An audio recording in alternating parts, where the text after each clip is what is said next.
Oh, welcome everybody. Joe, this is the perfect intro song to this week. Welcome everybody to Axe Cake Pick episode 59 on this lovely Friday afternoon, September the 1st.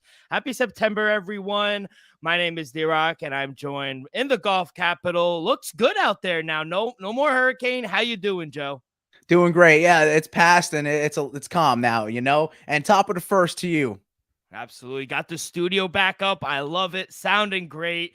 We got a loaded show for everyone today. We'll recap UFC Singapore. Got a big fight night tomorrow in Paris, and we got some news to get you out the door. But Joe, 7-3 start today. How was one?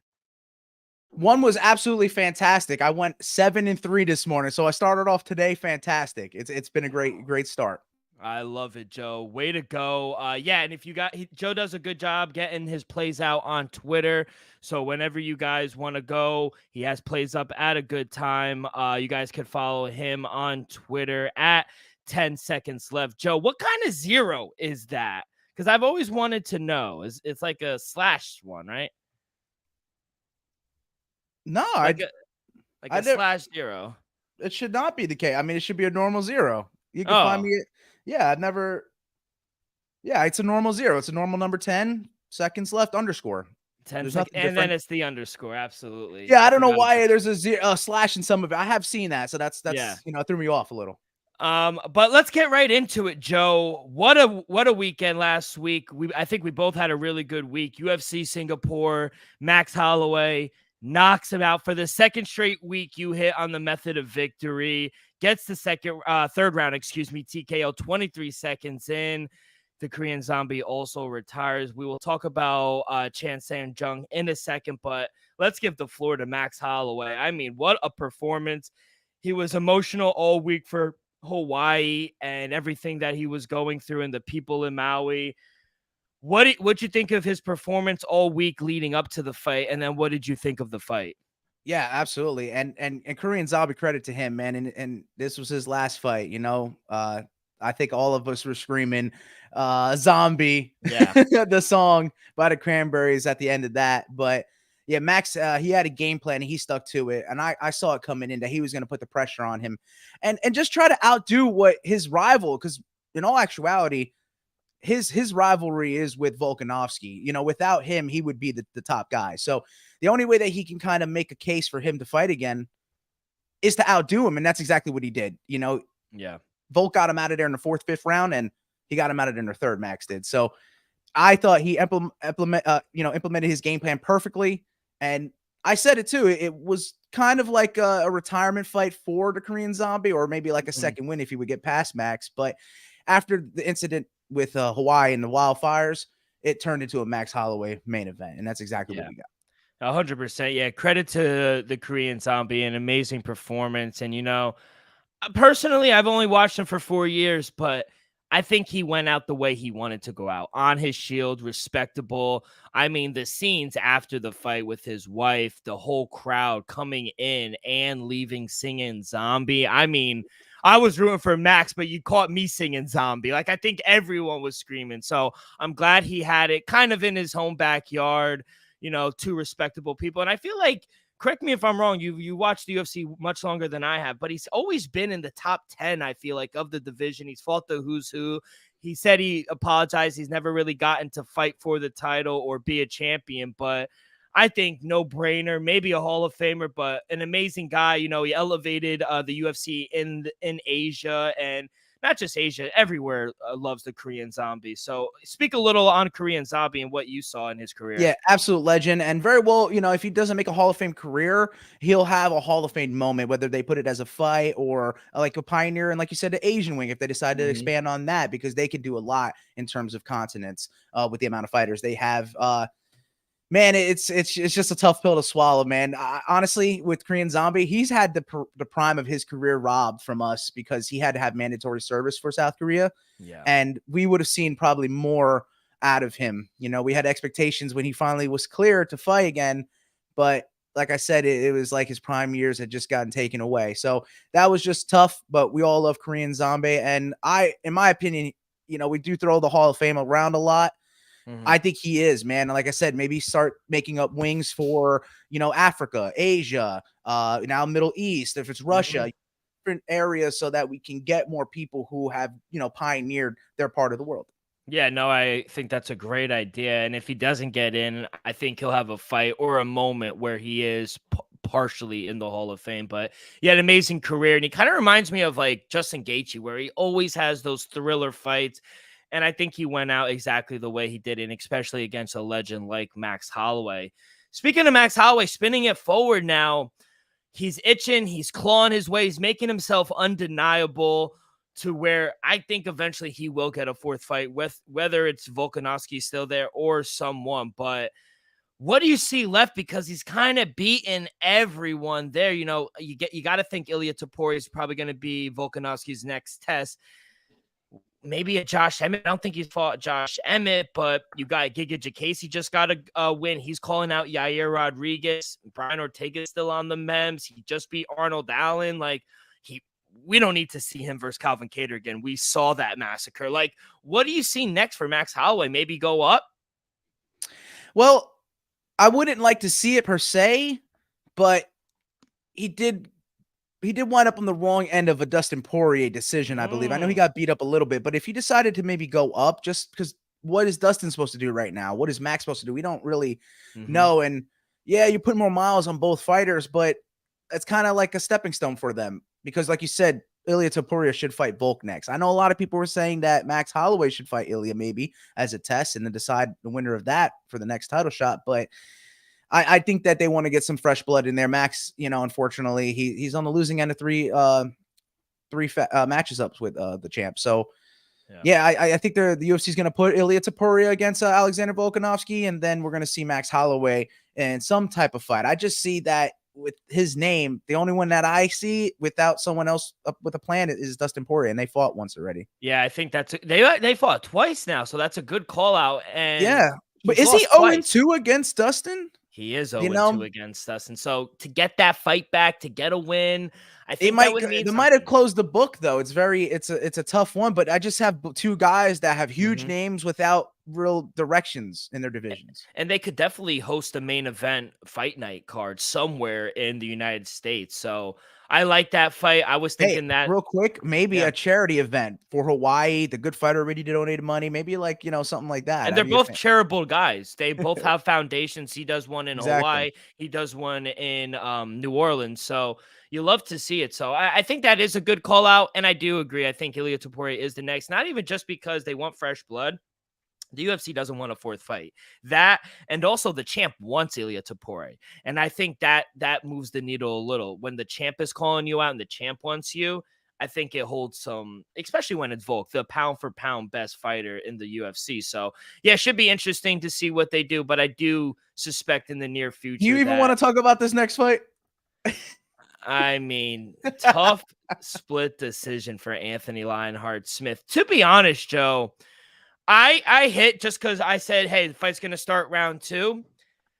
I scored the fight 29-28. I rewatched it, and I still scored it 29-28 to Ryan Spam. What did you think? Because a lot of people are up in the air in this. Yeah, I honestly think that it was a tough fight. They matched up once before, and Anthony Smith got took advantage of that for the first time around. So this is the second time around. We thought Ryan Spam, with this explosiveness that we've seen, he would be turning over a new leaf, but maybe he just has his number, and it just turned out to be a boring affair. Honestly, it was unfortunate. Yeah.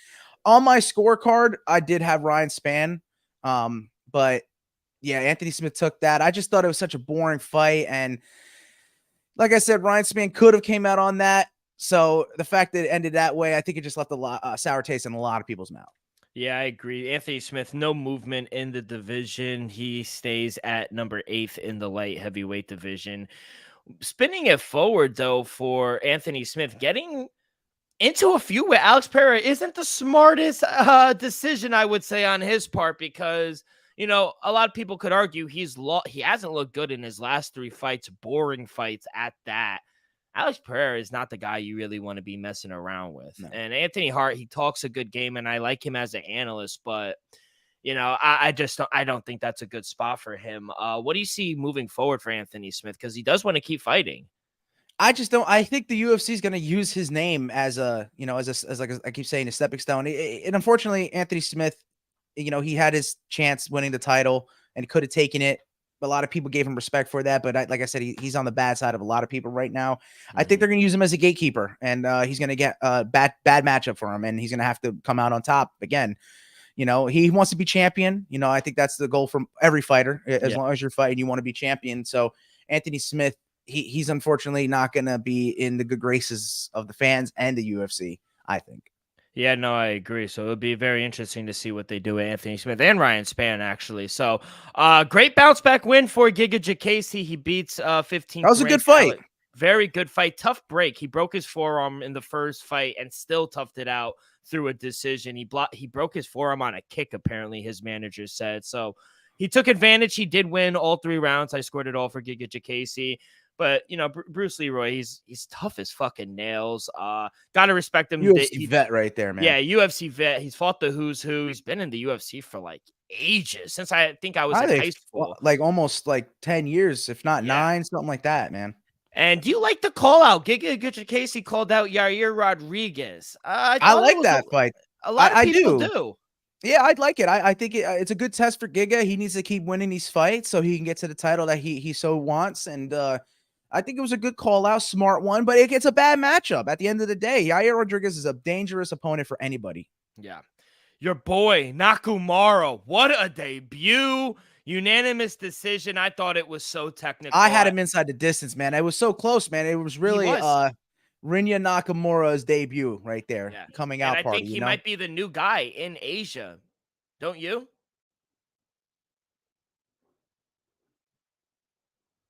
Yes. Say it again. I thought he's the new guy in Asia, correct? Oh, man, they got a lot of coming out guys. Honestly, he's just one of the few, because the thing about him is that he's a decorated wrestler. You could see by the grappling. Yeah, the grappling was far and supreme, and I think that was the advantage in that thing. So great. He's the real deal. Great debut for him. And how can I forget our girl, Erin Cold-Blooded Blanchfield. Scary round 1. I thought she lost round 1, but, man, that card, never bet against cardio, man. Unanimous decision against Tyler Santos. I scored at 29-28, Erin Blanchfield. And to be honest, Joey, I think she deserves the next shot. We'll see what happens tomorrow, but how can you deny this girl at this point? No, she gets the next shot 100%. Tyler Sanchez is a tough matchup, and she came out on top. Erin Blanchfield's the next in shot, and I think we're going to see between Valentina and Alexa Grasso at UFC Noche. Winner of that is going to have to fight Erin Blanchfield. I think she's a bad matchup for either one just because of the grappling. She is a great. She couldn't get down Tyler Santos, though. It took her a while. Yeah. I mean, that's the Tyler Santos is strong and big, and the same can be said for, obviously, if Alexa Grasso did it to Valentina Shevchenko, we say the same for Bullet, but it's there, man. It's there. I say at the end of the day, IBJJF is a great competition to win, and there's World Masters and everything, but if you win a 10th Planet Invitational, Eddie Bravo Invitational, EBI, that's what Erin Blanchfield won, as a champion of EBI. That is just as pedigreed as any IBJJF tournament. So the fact that she won that, it just proves how good of a grappler she is. 100%. So it will definitely come down to this week, and then what happens in T-Mobile Arena in a few weeks with the champ Alexa Grasso taking on Valentina. So we'll see. I think if Rose wins, man, it shakes up the division a lot. But big money for you in this next one, brother. Yes. And then to start the to start the main card, Parker Porter gets knocked out in a minute and 24 seconds. Junior Tafa, big win for him. Performance of the night bonus. What are your thoughts on the Australian? Hey, man, both of you, we both called it on that one. I had him on the money line. He was a slight favorite, but I said hit him on the via KOTK, and if you're feeling real confident, take him in the first round KOTK, and that's what we got. Hit all 3.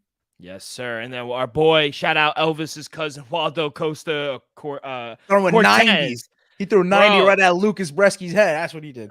Oh my God, he bent the legs. The legs gave out. What a knockout in the first round. I mean, that was ridiculous. Surprised he didn't get the performance of the night, but good call on Mikel Oleksiejczuk. He Hell gets the yeah, performance brother. of Yo, the that's my night. boy. Yo, constantly shouting us out like Max Bless Holloway. Shout you out on Yep. Twitter.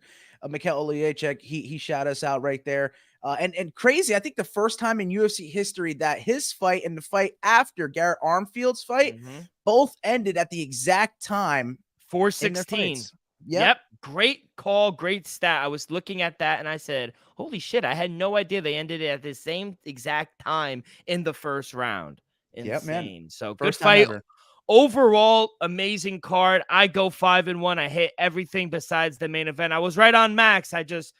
I thought it was gonna last a little longer, but the Korean Zombie realized he was the zombie. But Yeah, Joe, how brother. did you do UFC Singapore? I did fairly well. We're in the green. Throughout the prelims, I have 4 wins, 4 losses. So I batted 500. And in the main card, I had 5 wins, 3 losses. So that's what are we at? 9-7. 9-7.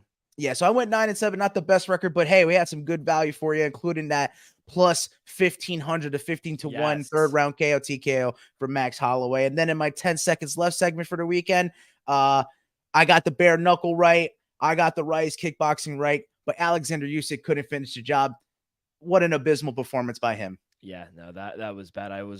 I saw the video on Twitter and I said, "Oh, I think Joey did have that." But regardless, if you hit on the main event, if you listen to the 10-second segment, I mean, you're cashing all these tickets, so it's literally handing money out for free. And let's keep it rolling into UFC Paris, Joe. Before we get there, quick word from our sponsor. We are brought to you by Viva Tequila Seltzer, the most refreshing hard seltzer on the market, hands down. There's no wonder why Viva was voted #1 hard seltzer in the world by San Francisco World Spirit Competition. With only 88 calories, 0 carbs, 0 sugar, and a light 4.5 ABV, Viva is the perfect drink for your post-game celebrations as it was created with that active lifestyle in mind. We flavor our tequila seltzer because flavor is the spice of life, and we like our drinks with just a kick, just like how we like our lives, whether it's Huckleberry playing around the golf with the boys or an elderberry and an early Saturday afternoon watching UFC Paris. It doesn't matter. Our favorites pair perfectly with that Artisanal Blanco tequila for that subtle and refreshing drink. Our belief here at Axe Cake Picks and at Viva is to live long, live well, and live it up. All right, Joe, let's get to it. UFC Paris. Only 11 fights on this card. We got 9 fighters making their debut. Early start time again. Prelim start 12:30 on the East Coast. Main card starts on 3 p.m. on the East Coast. But Joe, I will let you take it away. What do you got, kid? Thank you, sir. Thank you for all that information there. We started off here and catch weight bout of 140 pounds for the women's. Zara Farn, French fighter, is making her return against a debuting Jacqueline Cavalcante. And, you know, Zion Fair, I think she gets most of her fights going to the decision. She's a tough customer. Jacqueline Cavalcante does have the ability to finish it inside the distance.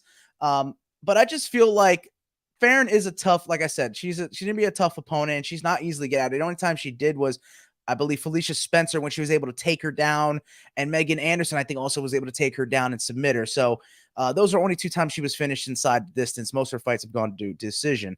I like the debuting Jacqueline Cavalcante. She is a big favorite. Right now, I see her at minus 340. It's getting up there, but I got it at minus 305.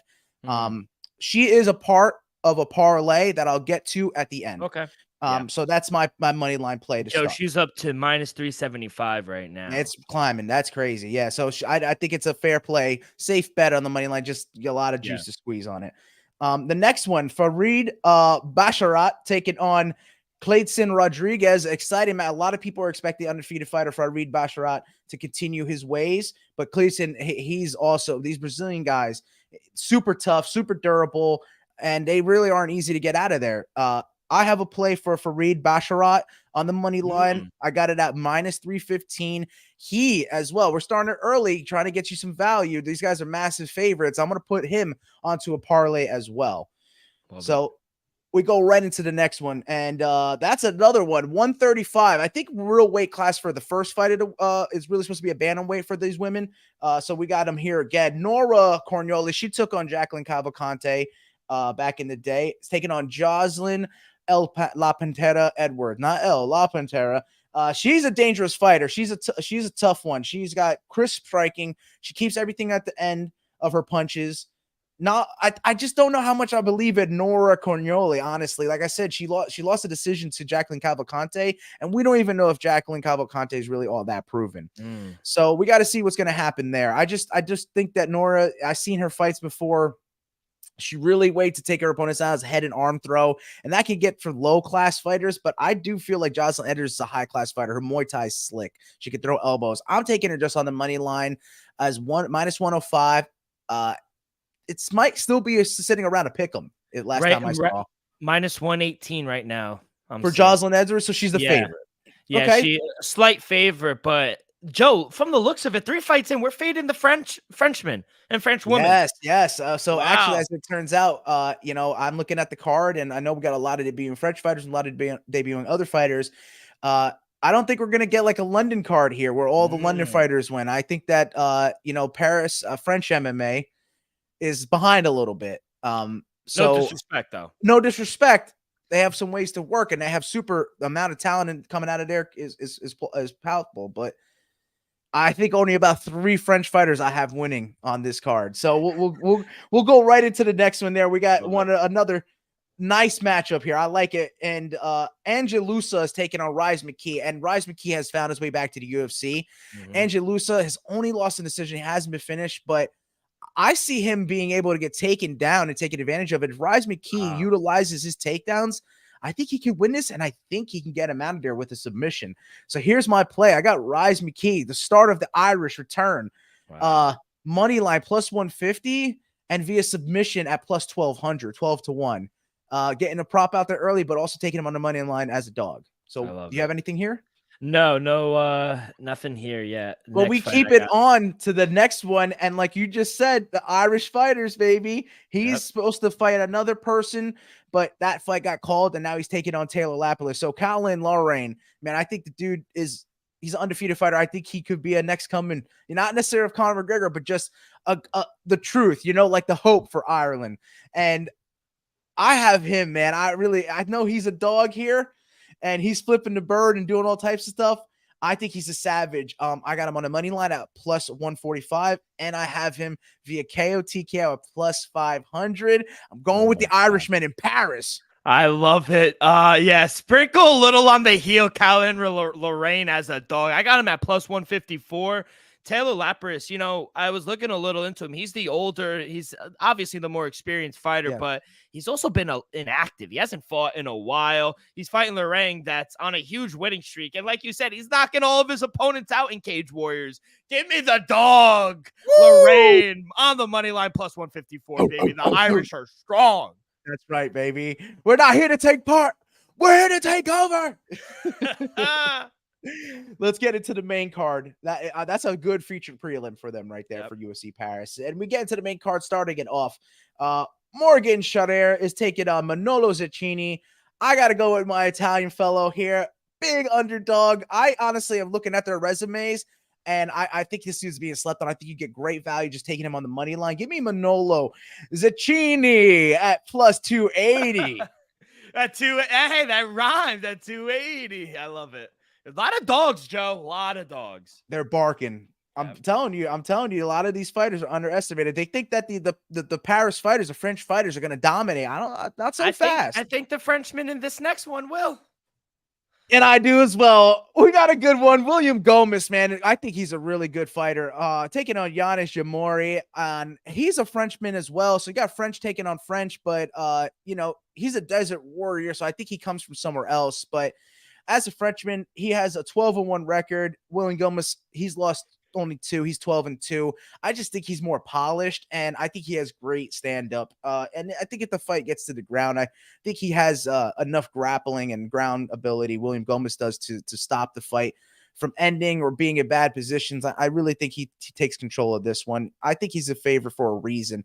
I take him right on the money line at -240, but he is the one that will cap off the parlay that I have to give you. I might as well just say, because I said all the fighters, William Gomez and Farid Basharat together on a 2-leg parlay It's minus 115. And if you want to add the value that we couldn't get from Jacqueline Cavalcante on it to make it a 3-leg parlay, the odds would be at plus 148. I love it. I love it. So I'm trying to get you some value. I do think William Gomes is a great parlay piece. That was like on my notes. I couldn't put him straight up, but he seems like the right side here. Absolutely. Yep. Let's get right into the next one. And I think this is where things get interesting on my part, because like I said, I've been playing a lot of just picking sides on the money line, but from here on out, I'm going to have straight props for you. And it starts with Volkan Ozdemir taking on Bogdan Guskov, making his debut. And Volkan's a vet here. And the only way to beat Volkan Ozdemir, it seemed, is to wrestle him and try to get him out of there on the ground, because otherwise he's pretty dangerous on the feet. I have seen Guskov, Bogdan, stand and bang, but I think his way to win, his path to victory, is just to get it off the feet and get it on the ground. I got a surprise prop for you here, and you can take him on the money line because he's a big underdog here, but I'm going for it. I'm trying to top the prop I had earlier, but plus 1,200, 12-1. This Bogdan Guskov via submission is giving you plus 1,800 odds, 18-1, and that's what I'm taking. Wow, Joe, I can't believe it. Give me Volkan Ozdemir on the money line, minus 175. I think this guy kind of flies under the radar, He's like, I don't want to say gatekeeper, but he's kind of like the litmus test to see if you belong in the 205 division. So, you saw what he did when he fought Paul Craig. He still has good striking. He has great IQ. And if he gets on top of you, he has sharp elbows that could really put damage on you and put you away. He's fighting a newcomer, like you said, and the newcomer either finishes you or gets knocked out. I think Ozdemir has a good chin. And this Bogdan guy really hasn't fought anyone. I was looking at it. Not anyone I really know. I can't trust him. Give me my boy Volkan Ozdemir straight up on the money line, minus 175. Real quick, that Bogdan guy, I had a double take. Doesn't he look like the Uzbekistan of Anthony Smith? Yes, that's right. Yes, he does. Jesus I love that. Christ. Amazing stuff there. Hey, and honestly, it is a safer bet. We know what Volkan's capable of, so someone's got to be right coming out of this one. I love it. Gotta love it. Hey, let's go in here, and I think this fighter's streaking right now. Benoit Saint-Denis is definitely finding a new stride, and he's taking on Thiago Moises. I think it's a really good matchup for him, for Benoit Saint-Denis, and it is a good fight. Thiago Moises is not easy to get out of there, but I'm going back to the well, baby. I think Benoit Saint-Denis' way to victory, and I know Thiago Moises is a BJJ champion, is to get him down and tap him out. I got Benoit Saint-Denis via submission at plus 500. I think he does, man. I think even if there's a chance that he hurts him on the feet, where Thiago Moises is more susceptible, I think Benoit Saint-Denis can do what he did last time, try to sink in a choke. So whether he decides to grapple and get into a submission position, or if he drops him and gets into one, I think he's coming out on top with a submission. So I got back-to-back submissions here. This one for Benoit Saint-Denis is plus 500. Yeah, I was a fool last time. I think that maybe about a year ago, when the last time the UFC went to Paris, and I faded Saint Denis last time. And then I found out while he was fighting, he was a former Navy SEAL for France. And then I realized, yeah, I fucked up. I won't be making that same mistake. There's no way this man loses this fight in his home country, a place he gave his life to defend. I think give me Benoit Saint-Denis on the money line, minus 160. Both good strikers, good grapplers. I think Thiago Moises definitely got better in his striking. If there is a finish or a submission, I think it comes later in the fight. So my official play is I like over 1.5 rounds, and I am going to side with the home Frenchman, Benoit Saint-Denis, on the money line, minus 160. Hell yeah. Awesome. So we're on the same side. I'm just going a little more specific, which I've been shying away from, but I'm running with the confidence that I have right into UFC Paris. So let's go to the co-main event, and it's the return of your girl, Thug Rose, baby. Thug Rose. And man, it's a tough matchup. She's taking on the hometown kid and Manafiro, who's a bigger opponent, been more comfortable at this weight class. This is like Rose's debut at 125. Rose's path to victory is once again, man, getting it off the feet and try to sink into submission. I got 3 in a row for you. Give me Thug Rose via submission at plus 700. Not 1, not 2, but 3 submissions in a row, baby. Let's go. Holy shit, Joe. Yeah, I think that's amazing. Moving on up to strawweight. I don't know if the move is the best thing for Rose right now, to be honest, 1 foot in, 1 foot out. And Dana White said, if you got 1 foot in, 1 foot out, you're most likely not going to win. You should have 2 feet out. This is not the sport for you. So my official play for this fight is the fight to go to the distance at -175. But personally, who the hell am I? Give me Thug Rose straight up on the money line, +170. She's a 2-time strawweight champ. And I know the reason she's the underdog in this fight. It was her last performance, probably the worst, most boring fight in UFC history that anyone probably has Arguable. watched. But the aspect of moving up, going into enemy territory might actually be a good thing for her. I feel like Thug Rose is a fighter who kind of needs her back against the wall sometimes, and then she'll perform better. She has the grappling advantage, like you said, against Fior, who's better at striking. And I just think it's the recency bias with her last fight affecting this line. If she goes out there and loses, I'll deal with it. But this number is way off. I have to take Thug Rose. Even if she doesn't win, I do think she's tough enough not to get put away. So, Manel Fior, she hasn't put people away. Most of her wins have come by decision. So first play, fight to go decision at -175, and give me Thug Rose to win. Huge +170. I love it, bro. Absolutely. We can't fade our girl here in this spot. We've known her too well. I looked in the records. This is like one of the few times she hasn't been on a pay-per-view for most of history. I remember her being on Embedded her whole career from the beginning. And honestly, I think what was the issue previously with the Carla Esparza fight was that Pat Barrer was trying to override her head coach, Trevor Whitman. He was telling her she was doing fine. It's like he was trying to take the head coaching mantle. I don't think that's the case. I've seen a couple videos, a couple snippets of Trevor Whitman working with Rose, and that's why I'm going with this place, because their game plan is to get this to the ground. That's exactly what they've been working on, is wrestling. And Rose is a very good submission artist. She could take it down. She could just, pull guard. She could pretty much do whatever she wants. I think she absolutely has the advantage there. When it comes to the striking, though, Manny Fiorello is decorated, and Rose does like to stand a little. So I think that's where she may fall into for some problems. And I think Trevor Whitman's trying to avoid that. I think the way you get Rose back into it is by, getting a man and out of her element. The path of least resistance is what they're aiming for. And I think you're going to see it early. I really do think that Trevor Whitman's going to, implement that game plan with Rose, and Rose is going to try to get it on the ground. And that's why I got that sub love play. it. Let's go Thug Rose, baby. Absolutely, man. And that'll take us all the way to the main event here, where we get the return of Bon Gamin, man. Cyril Gane, and he's an excited fighter. He lost to John Jones in the championship, but that's the GOAT. But maybe, after seeing him lose that way, after getting dominated pretty much by Francis Ngannou, that there's a hole in his game. And Sergey Spivak, the polar bear, loves to wrestle, man. I said it once. I said it twice. Hell, I said it 3 times. Give me Sergey Spivak via submission at +400. I got BJJ on full display in UFC Paris. These French fighters aren't really that good with the grappling aspect of things. Yes, you have some full mixed martial artists like Benoit Saint-Denis. That's why I have him. But, dude, most of the part, that's where they lack. They lack grappling. They lack wrestling. Their stand-up, their kickboxing, Muay Thai, fantastic. And you see that from Cyril Gane.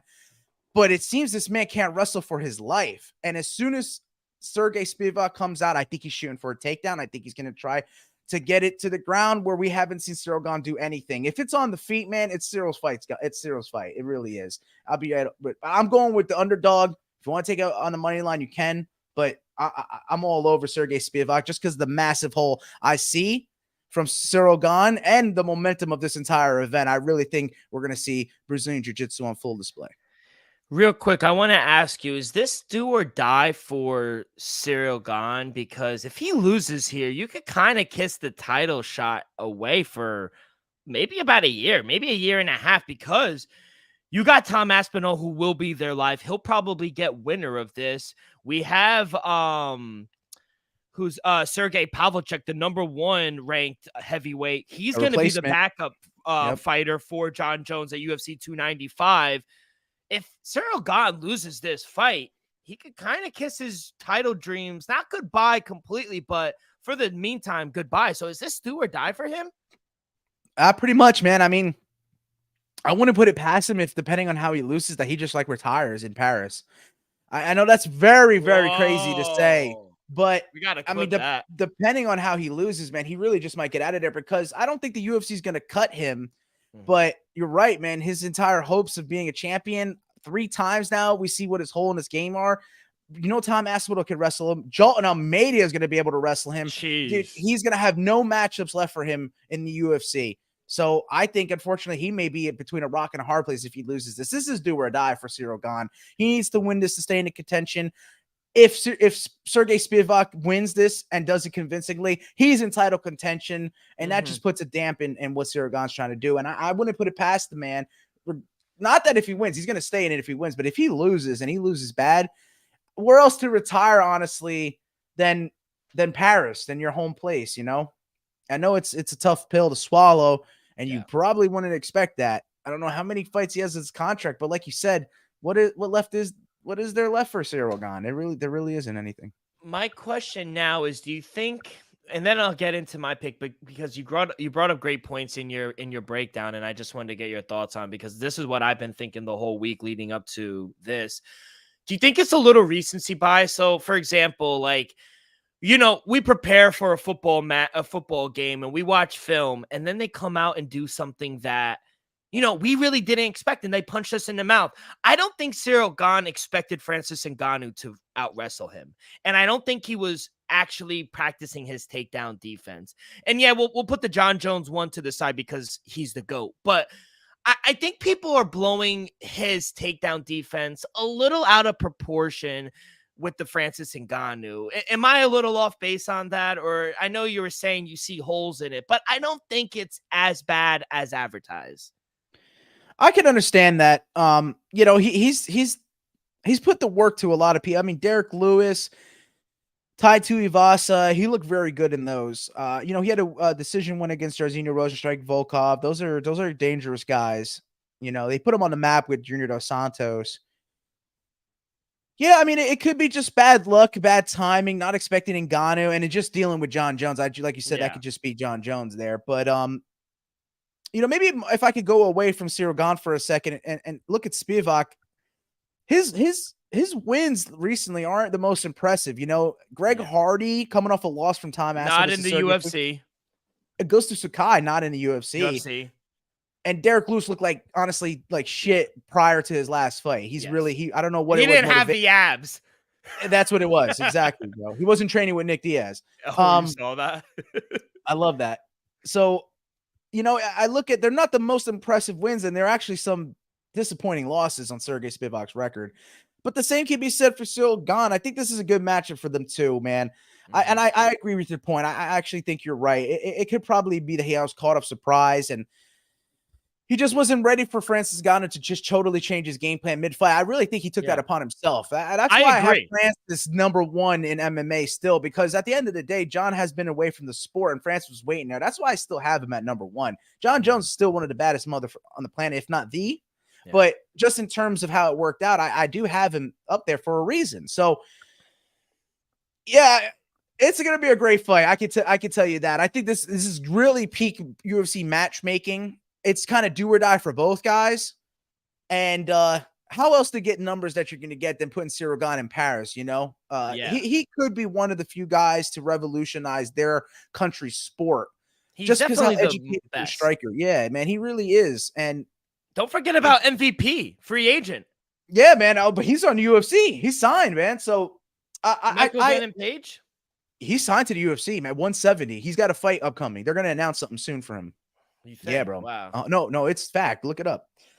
But man, going back to it, I think the UFC does want to keep Cyril Gane around. That's why my theory on him retiring is him taking it upon himself to retire in Paris, just how everything worked out. Yeah.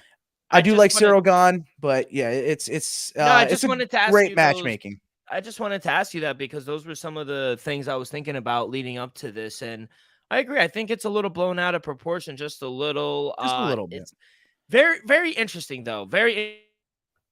How is Cyril Gane going to come out after we just saw that awful performance against John Jones? I think that's the biggest question mark for me. I know it's John Jones, but it just looked like he was mentally defeated the whole week leading up to the fight. And now he's facing Sergey Spivak, who's gonna come prepared, gonna come up in shape, ready to put your fucking lights out. That's the polar bear. Yeah, I bro. think this might be a tough spot for Cyril Gane. You know, we're gonna go see him fight Cyril Gane. We're gonna actually see, this is the fight we're gonna see what Cyril Gane's made of. You know, Spieghoff, like you said, he's riding a 3-fight win streak. But I keep coming back the whole week. I keep coming back to the fact that Cyril Gane's the better athlete. He has the better footwork. He's the better striker. And if he can, if he can defend these takedowns, I think Cyril Gane can tire him out and start to pick him apart, kind of like a Sean O'Malley, where he's gonna catch you. I'm actually gonna zag and take Cyril Gane here. I think in his home country, he's gonna come in, get back on track.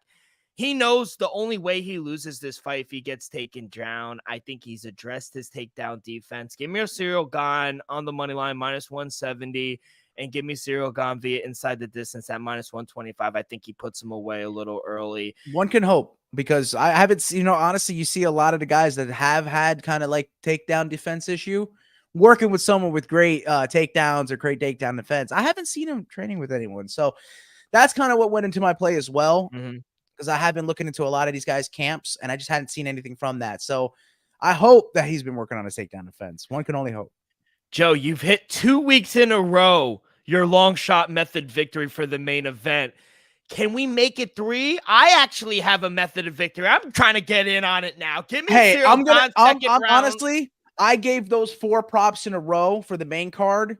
So I went specific for the entire main card. I'm going to hand it off to you. What do you have for the main event, the long shot? Give me Cyril Gane second round KO TKO at +700. I love it. I think we see his Sugar Sean thing where he kind of tries to take him down the whole first period, kind of tests him out, and then he's going to come rushing in, and Cyril Gane's going to put his lights out. Second round, minute 20, minute 30 in. Don't go that specific. No, I wish, but no, +700 for the second round. Don't care if it's the first 5 seconds or the last 5 seconds. Hey, I got an X factor for you. Leg kicks. Ooh, he's the better athlete. That's what it keeps coming down. If he keeps his distance control, leg kicks, beat up the legs, you're not going to get as much force from the takedowns as well as striking. Yeah. And you're right, man. After the first round, if he rides out the first round, tires out Spivak, bro, second round KO TKO is a fantastic prop bet. I love it. Thank you, Joe. Good luck. Let's keep the show rolling. Let's keep cashing these tickets, man. It doesn't matter how they get done. All tickets cash the same. Some news before we get up out of here. Philip Lins will take on Ian Kutalabe. UFC Vegas 80 on October 7th. You like this fight for Kutalabe? Felipe Lanes is cutting down to 205? Yes, making the cut. Oh, I think he's going to be in big shape, and I think he can come out on top of that. Kutalabe is dangerous for anyone now, but I like Philip Lins in that one, cutting to 205. Yeah, it should be a good one. About a couple months from now, November 18th, UFC Vegas 82, back at the Apex. We got a main event. Brandon Allen taking on Paul Craig. I love this fight. What do you think? Because Brandon Allen's sitting at 10, Paul Craig sitting at 13th in that middleweight division. Brandon Allen, he cracked the top 10. I'm surprised he's fighting down. Yeah, but Paul Craig looks fantastic in that division. This is a make or break for both of them. I love this fight. A lot of people are arguing that this is a main event worthy. I mean, Paul Craig is enough, honestly. Legend. Yeah. And all in, Brendan Allen's looking fantastic. So you got the Bear Jew taking on all in. I'm all in for this one. 100%. Did you catch our boy Mighty Mouse, Demetrius Johnson? He won gold at the IBJJF Master World Championship. This was the first time he's ever competed in a BJJ tournament. One, are you surprised? No, I'm not surprised, but you smell that? It's in the air. It's in the air. It's tournament time for Brazilian Jiu-Jitsu. Submissions are coming. UFC Paris, baby. Let's go. I love it. Well, imagine you had no idea and you were competing and you go, oh, shit. Oh, that's Demetrius Mighty Mouse Johnson. You're in for a long day. By the way, few weeks ago back in Boston, UFC 292. Yeah, 292. It was announced that Chris Weidman broke some torn ligaments. He came out on his podcast. He did not sustain any ligament tear or damage. He did suffer a minor fracture in his left leg. Yes. And he said the recovery time's only 4 weeks. He expects to come back in 2024 and fight. Are you surprised Chris Yeah. Weidman's making another run? Yeah, I'm surprised. I said last time that maybe he should just look into the career of grappling because he's such a decorated wrestler and he can have such a career after the fact without taking punches. Mm-hmm. But like I said, if the man wants to continue to fight, that's my boy. I'm always going to support Chris Weidman no matter what. He's fighting down here, South Carolina now. He's got his family down here. It's great. It's great weather. It's great location. He had the right idea to train with Wonder Boy. Personalities match. I want to take a trip to that camp, honestly, and just see how everything is. I bet you the vibes are immaculate. They care about one another. And those are my guys. From you? They're all the way, I think, in like Greenville. So it is 3 hours. That's all I've seen. Anytime you're where I'm at, 3-hour ride. That's the average. Also, the UFC's come and made a deal with the NBA and NFL to rewrite the DMCA laws in order to shut down illegal live streams instantaneously. So the sports industry reportedly loses up to $28 billion in potential annual revenue due to the illegal streams. Joe, are we worried? In the words of Dana White, that's fucking illegal. I love that gift. That's one of the all-time gifts. Yeah, man. I mean, they're not wrong, So we'll see. Yeah. We'll see if they are gonna back their word. Yeah, we'll see. Hopefully, they do not for purposes. The PFL has struck a deal to sell a minority stake to the SRJ. Oil money. Sports investment. It's a new branch of the Saudi Arabia Public Investment Fund. Apparently, this is quote as part of the new deal. The upcoming PFL Super Fight Series on pay-per-view will be hosted in Saudi Arabia and launch a new regional series called PFL Mania. Are you surprised? We've seen them get into golf. We've seen them get into boxing. WWE's huge over there. Soccer. Are you surprised the Saudis are getting involved now? That oil money crazy. That's the thing. So at the end of the day, money talks and bullshit walks. So yeah, it's just insane. They'll literally bleed you out because the Live Tour, to go on golf real quick, they said we'll never play with them, but then the more money they threw, the PGA got dry. That's right. There's nothing more like oil money. But Joe, that's it. 10 seconds left. What do you got for this upcoming weekend? I got you, and I'm going to be putting plays later out for Dana White Contender Series, but here's what I got. We got Fight Exclusive Night 50, Fen 50 taking place in Gwilis, Poland. I have a 3-leg parlay at plus 934. Eder D'Souza is plus 165 in the main event. Peter Ponzinichalik is plus 200. Big dog there. I think he has striking power. And a favorite to get the better odds out of him, Pavel Bernat is minus 333, but all that together, like I said, is plus 934. Great odds. And another Polish MMA organization, Fame MMA 19, taking place in Krakow, Poland. I'm taking Ferrari. Amadeus Roslik at plus 135. Another dog, man. The dog's barking all day tomorrow. Oh my God, if we cash all these dogs, it's going to be a lovely weekend. Joey, thank you so much. That's going to do it for this Friday edition of Axe Cake Picks. On behalf of our sponsor, Viva Tequila, Joey, I am D-Rock. We'll see you guys next week. Wheels up to Sydney, Australia. We got plenty of picks, plenty of hot takes. Follow along our social media, Twitter and Instagram at Axe Cake Picks. We'll go live every Friday. We'll start a new time around 5 o'clock. With me and Joey, we're talking. It's better to get it out a little earlier for you guys around on your way home from work. So youtube.com/Axe Kick Picks live every Friday around 5 p.m. Subscribe, rate, review, all that good stuff really helps the show grow tremendously. So be a friend, tell a friend, everyone. Good luck on your wagers this weekend. Be safe, be well, and we'll see you guys next week. Peace.